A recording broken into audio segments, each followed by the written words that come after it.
La compagnie Robin avait ses propres magasins dans tous ses établissements le long de la péninsule gaspésienne. Pendant des générations, c'est dans cet édifice construit vers 1840 que les pêcheurs de Percé et leurs familles viennent s'approvisionner en marchandises les plus diverses. On se procure ici le matériel pour la pêche, les agrès, les filets et ce qui est nécessaire à la vie quotidienne. Les marchands échangent ces biens contre une partie des prises de morue à la fin de la saison.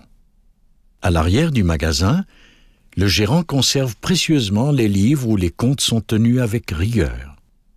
La compagnie établit ainsi un lien qui attache tout pêcheur à son commerce.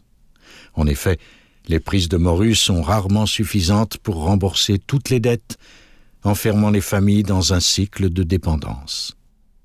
Il faut rappeler qu'à l'époque, ces procédés sont aussi implantés dans presque tous les secteurs économiques du Québec, comme les compagnies de bois ou les entreprises de colonisation.